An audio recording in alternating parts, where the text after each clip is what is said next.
तो अपने इस सफर में आगे बढ़ते हुए आज हम आप पहुंचे हैं संगम नगरी प्रयागराज में। प्रयागराज, जिसे हमारे भारत देश का सबसे ज़्यादा पवित्र शहर माना जाता है, क्योंकि यहाँ हमारे सनातन धर्म की 3 सबसे ज़्यादा पवित्र नदियों का संगम होता है, जो कि हमारी गंगा मैया, यमुना मैया और सरस्वती मैया हैं। तो आज इस वीडियो के थ्रू मैं आपको बताऊंगा कि अगर आप प्रयागराज आने का प्लान कर रहे हैं तो आपको कौन कौन सी जगह विजिट करनी चाहिए, और मोस्ट इम्पॉर्टेंटली जिस जगह हम रुके हैं वो है मारवाड़ी धर्मशाला। मैं आपको पूरा ओवरव्यू दूंगा इस धर्मशाला के कि अगर आपको रुकना है तो कैसे आप यहाँ पे आ सकते हैं, क्योंकि ऑनलाइन इतनी ज़्यादा डिटेल्स अवेलेबल नहीं है, इनका नंबर अवेलेबल है तो कुछ स्कैम्स भी चल रहे हैं।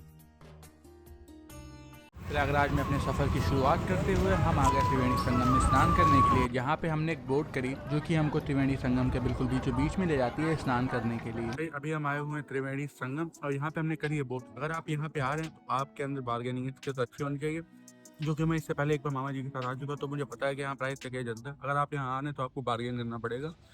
100 से 200 नाव वाले मिलेंगे जो कि आपको 1000 रुपये पर पर्सन, 600 रुपये पर पर्सन इस हिसाब से बताएंगे। या तो वो बोलेंगे भाई सुबह सुबह बुक करा लो 1000 रुपये 2000 रुपये में, पर आपको वो नहीं करना, आपको पर पर्सन के हिसाब से बात करनी है।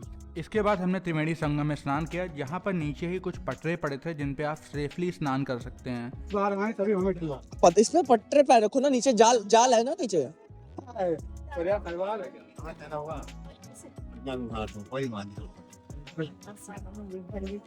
वही बात है क्या?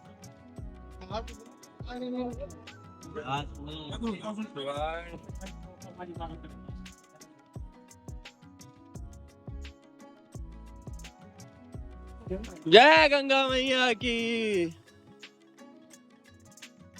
हर बार सवाल के बराबर होता है, बड़ी खुशी होती है गंगा मैया आती है। हमारा वीडियो चला गया। अभी भेज रहा, अभी स्नान करने, जब अभी वापस तक चलेंगे भेज देंगे।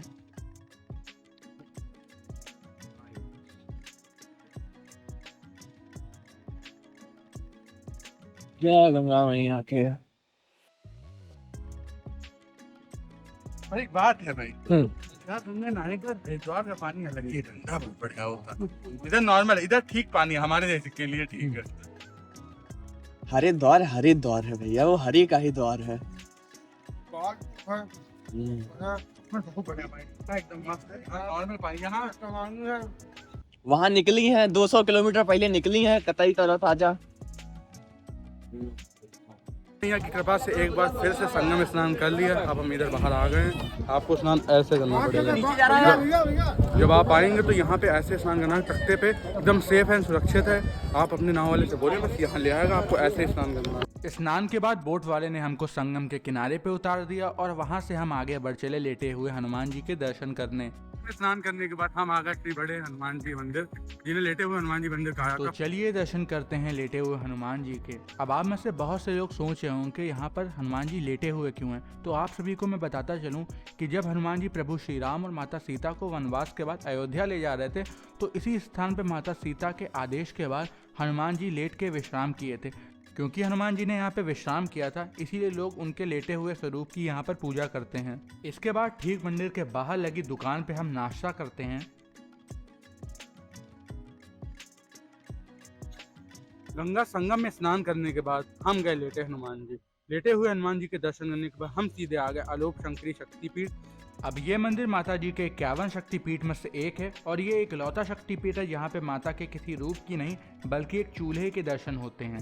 अब वैसे तो मंदिर के अंदर फोटो और वीडियो बनाना मना है, पर मैं किसी न किसी तरीके से थोड़ा बहुत शूट कर लेता हूँ, जिसके थ्रू मैं आपको माता जी के दर्शन कराता हूँ।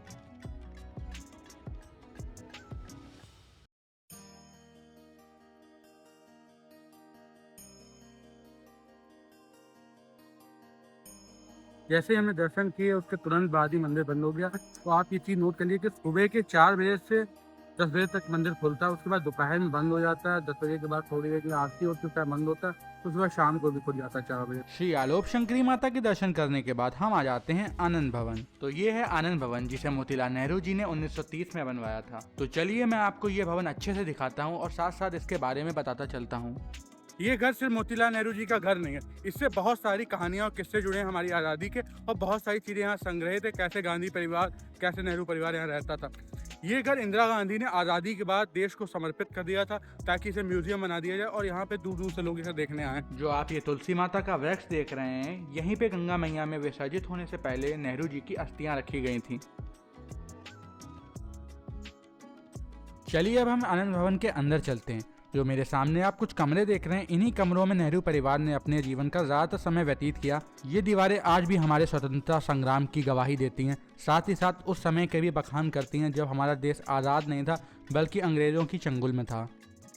मेरे पीछे यही बाग है जहाँ पे इंदिरा गांधी ने अपना पूरा बचपन व्यतीत किया। तो इस भवन में नेहरू परिवार से जुड़ी बहुत सारी डिटेल्स इन्फॉर्मेशन दी गई हैं, साथ साथ उनसे जुड़ी पिक्चर्स भी लगी हैं। तो अगर आप भारत के इतिहास और नेहरू परिवार के बारे में अच्छे से जानना चाहते हैं तो एक बार आनंद भवन ज़रूर आएँ। जस्ट सामने है जवाहरलाल नेहरू प्लांटेरियम, जहाँ पे मुझे लगता तो है प्लांट लगे हैं और साथ ही यहाँ पे भारत की एक पिछलवी मिसाइल सामने इसकी बनी है।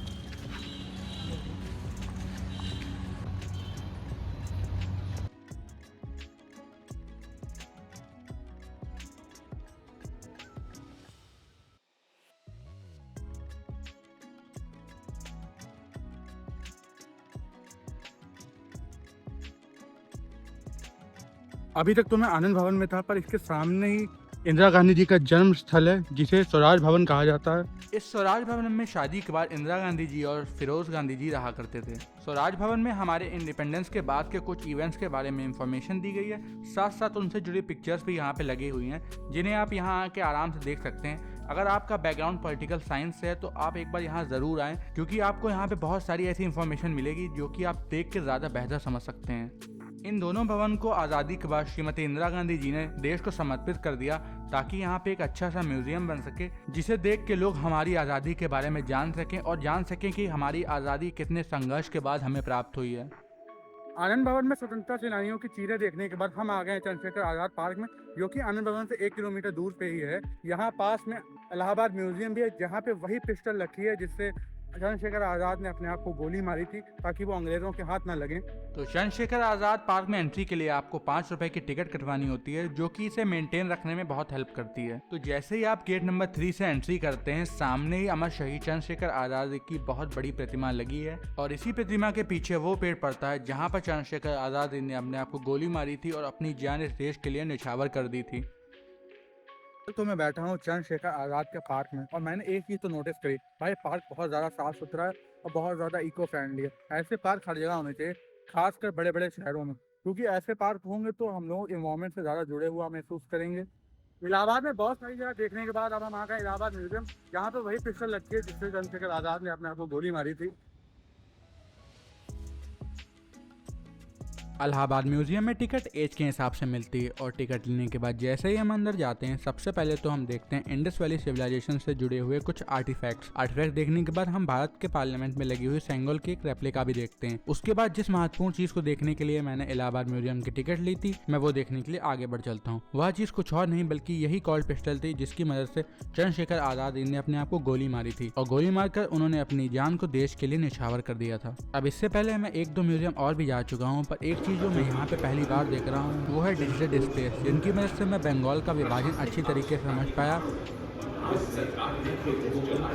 इसके बाद हम अंदर बनी गांधी गैलरी में इंडियन आर्टिस्ट द्वारा बनाए गए कुछ क्राफ्ट्स एंड पेंटिंग्स देखते हैं जो कि बहुत ही ज़्यादा अच्छी थी। साथ ही साथ हम और अपनी इंडियन हेरिटेज को अंदर अच्छी तरीके से एक्सप्लोर करते हैं।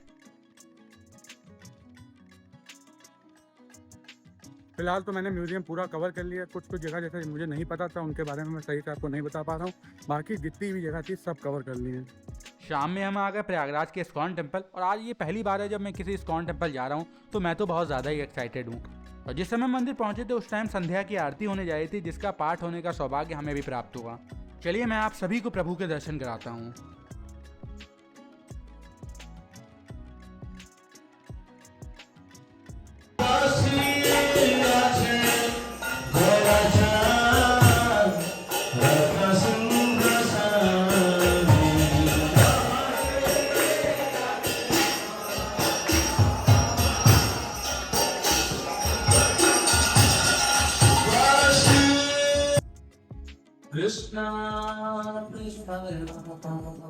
और यहाँ इस्कॉन मंदिर के पीछे ही बनी है एक बहुत प्यारी सी गौशाला, जहाँ पर हमारी बहुत सारी गौ माताएं हैं। तो अगर आप मंदिर आ ही रहे हैं तो एक बार यहाँ आके गौ माता की भी सेवा जरूर कर लीजिएगा।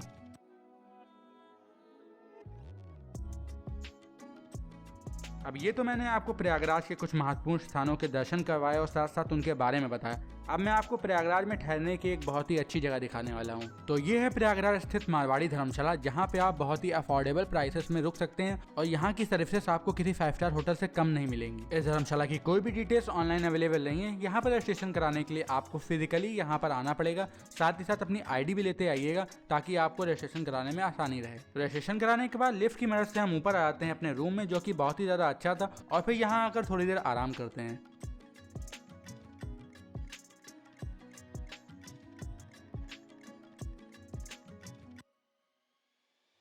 तो भाई फिलहाल तो हम आ गए हैं अग्रवाल धर्मशाला प्रयागराज में। यहाँ पे हमको जो रूम मिला है वो 200 रुपये में मिला है, और जो यहाँ की डॉमेट्री है वो अभी फ्री नहीं थी, उसका प्राइस है 50 रुपये। खाना खाने के लिए जब हमने मारवाड़ी धर्मशाला के गार्ड से पूछा तो उन्होंने बताया यहाँ पे पास में ही चंद लोग चौराहे पे बहुत ही बढ़िया डोसा बनाते हैं भैया, तो आप उनके यहाँ ट्राई कर सकते हैं। तो हम उन्हीं के यहाँ जाके डोसा ट्राई करते हैं। तो फिलहाल तो मैं खा रहा हूँ डोसा यहाँ पे। आप अगर यहाँ पे आ रहे हैं तो इनका डोसा खा सकते हैं। डोसा तो 100 रुपये का है, पर जो ये चीज़ें प्रोवाइड करा रहे हैं वो बहुत ही बढ़िया है। एक लाल वाली चटनी है टमाटर और लहसुन की, उसके बाद हमारे नारियल की चटनी और सांभर है। बहुत बढ़िया रेस्टोरेंट है।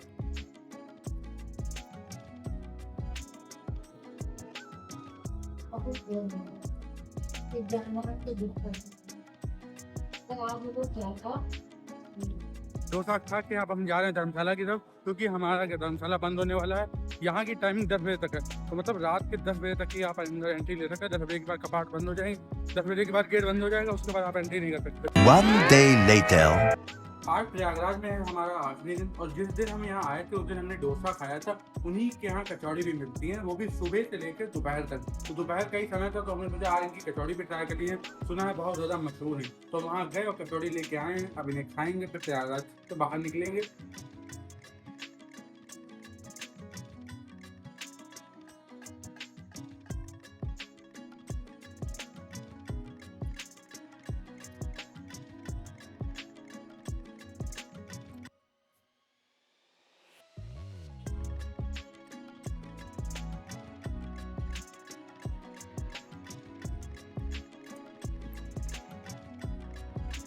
इनकी पनीर की सब्जी तो बहुत ज़्यादा ही बढ़िया है।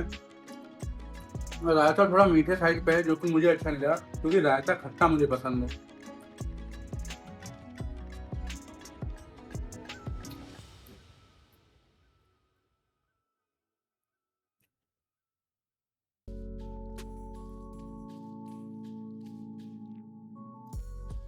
और जो इनकी टमाटर आलू की सब्जी है उसमें ना जाने क्यों मुझे तुलसी का स्वाद आ रहा है। क्या होता है सब्जी में तुलसी डालते हूँ भोग भोग चढ़ाने के लिए।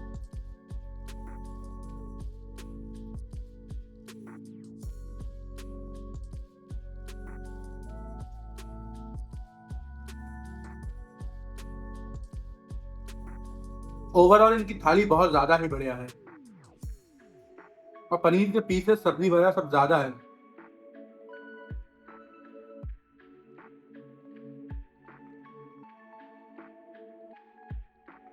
वैसे तो हमारी ट्रेन आधे घंटे बाद आने वाली है, पर हम आधे घंटे पहले इसलिए यहाँ पे आ गए ताकि कतई ट्रेन खाली मिले और जनरल में हमको बैठने का मौका मिल जाए।